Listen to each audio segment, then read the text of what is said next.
Biology എന്ന് പറഞ്ഞാൽ study of living ഓർഗാനിസമാണ്. Living ഓർഗാനിസത്തിൽ നടക്കുന്ന ഒരുപാട് സീക്രറ്റ്സ് ആണ് നമ്മൾ ബയോളജിയിൽ റിവീൽ ചെയ്യുന്നത്. പഠിക്കാൻ വളരെ ഈസി ആയിട്ടുള്ള സബ്ജക്റ്റ് ആണ് ബയോളജി. മാർക്ക് സ്കോർ ചെയ്യാനും അതുപോലെ ഈസിയാണ്. ഇന്ന് നമ്മൾ ഡിസ്കസ് ചെയ്യാൻ പോകുന്നത് 8th standard ബയോളജിയുടെ first ചാപ്റ്ററായ lives mysteries and little ചേമ്പേഴ്സിനെ കുറിച്ചിട്ട്. So friends, welcome to the channel study with guide.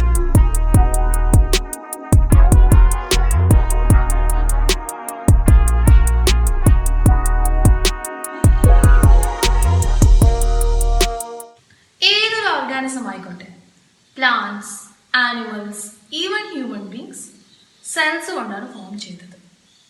Cells are the basic structural and functional unit of an organism. Cells വളരെ മൈന്യൂട്ടാണ്. വളരെ മൈന്യൂട്ട് ആയതുകൊണ്ട് തന്നെ നോർമലി നമ്മൾ നോക്കിയാൽ cells കാണാൻ പറ്റില്ല. Cells കാണാൻ വേണ്ടിയിട്ട് നമ്മൾ യൂസ് ചെയ്യുന്ന ഇൻസ്ട്രുമെന്റിനാണ് മൈക്രോസ്കോപ്പ് എന്ന് പറയുന്നത്.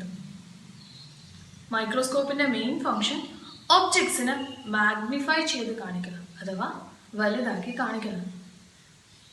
മൈക്രോസ്കോപ്പിലൂടെ നമ്മളൊരു കാര്യം ഒബ്സർവ് ചെയ്യുന്നതിന് മുമ്പ് മൈക്രോസ്കോപ്പിന്റെ പാർട്സും ഫങ്ഷൻസും നമുക്ക് ഡിസ്കസ് ചെയ്യാം.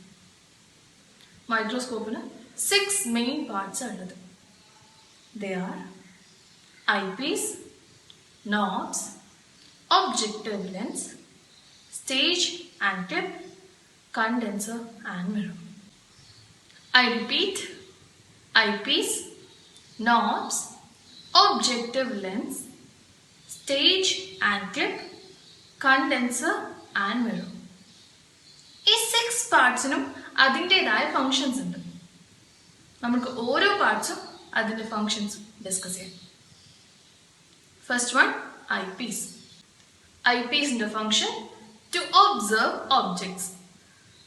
ഒബ്ജക്ട്സ് ഒബ്സർവ് ചെയ്യാൻ വേണ്ടിയിട്ടാണ് നമ്മൾ ഐ പീസ് യൂസ് ചെയ്യുന്നത്. Next one, knob. കമ്പൗണ്ട് മൈക്രോസ്കോപ്പിൽ 2 നോബ് ഉള്ളതുകൊണ്ട് നമ്മൾ നോബ്സ് എന്ന് പറയും. നോബ്സിന്റെ ഫങ്ഷൻ ഫോക്കസ് അഡ്ജസ്റ്റ് ചെയ്യലാണ്.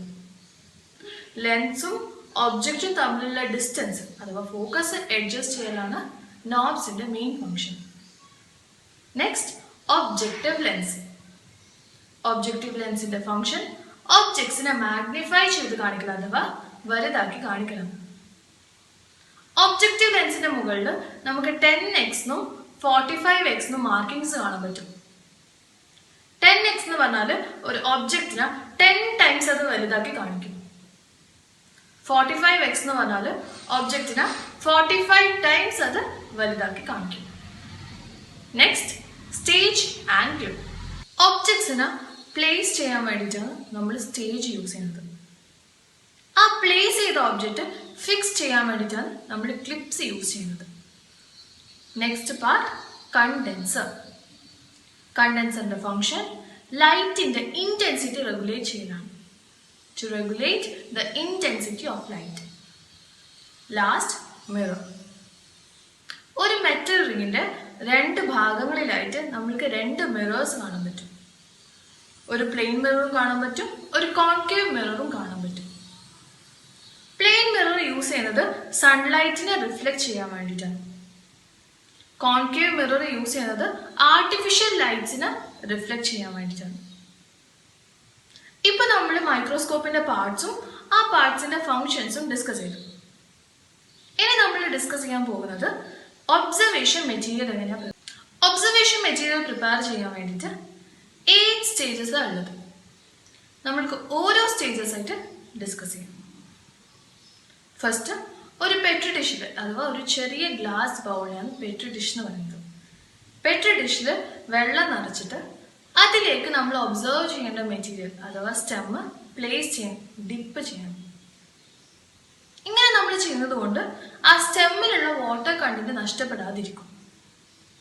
It prevents dehydration. അങ്ങനെ ഫസ്റ്റ് സ്റ്റെപ്പ് കംപ്ലീറ്റ് ചെയ്തു. നെക്സ്റ്റ് സ്റ്റെപ്പിൽ ഈ സ്റ്റെമ്മ് നമ്മൾ എടുത്തിട്ട് ഒരു ബ്ലേഡ് യൂസ് ചെയ്തിട്ട് തിന്നായിട്ട് കട്ട് ചെയ്യണം. വളരെ തിന്നായിട്ട് ഒരു 4 ക്രോസ് സെക്ഷൻസ് എടുക്കാൻ ശ്രമിക്കാൻ. സെക്കൻഡ് സ്റ്റെപ്പും കംപ്ലീറ്റ് ചെയ്തു. ഈ ക്രോസ് സെക്ഷൻസ്, നമ്മൾ എടുത്ത ക്രോസ് സെക്ഷൻസ് ഡ്രൈ ആവാനുള്ള ചാൻസസ് വളരെ കൂടുതലാണ്. അതുകൊണ്ട് നമ്മൾ എന്താക്കണം, ഒരു വാച്ച് ഗ്ലാസ്സിൽ വെള്ളം നിറച്ചിട്ട് ഈ cross sections painting brush use ചെയ്തിട്ട് മെല്ലെ ഡിപ്പ് ചെയ്യണം. നമ്മൾ ഈ ക്രോസ് സെക്ഷൻസിൽ ഏറ്റവും തിന്നായിട്ടുള്ള ക്രോസ് സെക്ഷൻ സെലക്ട് ചെയ്തിട്ട് ഈ ക്രോസ് സെക്ഷൻസിന് ഏറ്റവും തിന്നായിട്ടുള്ള ക്രോസ് സെക്ഷൻ സെലക്ട് ചെയ്തിട്ട് ഒരു കളറിംഗ് ഏജന്റ് അഥവാ സ്റ്റെയിനിൽ ഡിപ്പ് ചെയ്യാൻ. ഇങ്ങനെ നമ്മൾ ചെയ്യുന്നത് കൊണ്ട് നമ്മൾ പ്ലാന്റ് സെൽസിന്റെ പാർട്സ് എല്ലാം ക്ലിയർ ആയിട്ട് ഐഡന്റിഫൈ ചെയ്യാൻ പറ്റും. അടുത്ത സ്റ്റേജിൽ ഈ സ്റ്റെയിനിൽ നമ്മൾ ഡിപ്പ് ചെയ്ത ക്രോസ് സെക്ഷൻ അഥവാ തിന്നായിട്ടുള്ള ക്രോസ് സെക്ഷൻ നമ്മൾ പെയിന്റിംഗ് ബ്രഷ് യൂസ് ചെയ്തിട്ട് വാട്ടറിലും ഡിപ്പ് ചെയ്യാൻ. ആ ഒരു കളർ ബാലൻസ് ചെയ്യാൻ വേണ്ടിയിട്ടാണ് ഇങ്ങനെ ചെയ്യുന്നത്. നെക്സ്റ്റ് സ്റ്റേജിൽ ഒരു സ്ലൈഡ് എടുത്തിട്ട് അതിലേക്ക് 3 ഡ്രോപ്പ് ഗ്ലിസറിൻ ഇട്ടിട്ട് ഈ തിന്നായിട്ടുള്ള cross section painting brush use ചെയ്തിട്ട് പ്ലേസ് ചെയ്യണം. അത് ഒരു കവർ ഗ്ലാസ് വെച്ചിട്ട് കവർ ചെയ്യണം. കവർ ചെയ്യുമ്പോൾ എയർ ബബിൾസ് വരാതിരിക്കാൻ വേണ്ടി സൂക്ഷിക്കണം. ലാസ്റ്റ് സ്റ്റേജിൽ എക്സ്ട്രാ വരുന്ന ഗ്ലിസറിൻ അഥവാ വാട്ടർ സ്ലൈഡിൽ നിന്ന് വൈപ്പ് ഔട്ട് ചെയ്ത് മാറ്റാൻ. നമ്മൾക്ക് ഒന്നുകൂടി ഈ 8 സ്റ്റേജസ് ഡിസ്കസ് ചെയ്യാം. ഫസ്റ്റ് സ്റ്റേജിൽ നമ്മളൊരു പെട്രി ഡിഷിൽ ഒബ്സർവ് ചെയ്യേണ്ട മെറ്റീരിയൽ അഥവാ സ്റ്റെം വെള്ളത്തിലിട്ട് വെച്ച്. നെക്സ്റ്റ് സ്റ്റേജിൽ ഈ സ്റ്റെം നമ്മളൊരു ബ്ലേഡ് യൂസ് ചെയ്തിട്ട് തിന്നായിട്ടുള്ള ക്രോസ് സെക്ഷൻസ് എടുത്ത്.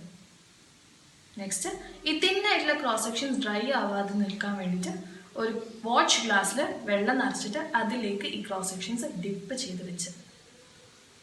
ക്രോസ് സെക്ഷൻസിൽ കളർ കൊടുക്കാൻ വേണ്ടിയിട്ട് അല്ലെങ്കിൽ പ്ലാന്റ് സെൽസ് ക്ലിയർ ആയിട്ട് കാണാൻ വേണ്ടിയിട്ട് നമ്മൾ സ്റ്റെയിനിലും ഈ തിന്നായിട്ടുള്ള ക്രോസ് സെക്ഷൻ ഡിപ്പ് ചെയ്ത് ആ കളർ ഒന്ന് ബാലൻസ് ചെയ്യാൻ വേണ്ടിയിട്ട് ഒന്നും കൂടി വാട്ടറിൽ ഡിപ്പ് ചെയ്ത്.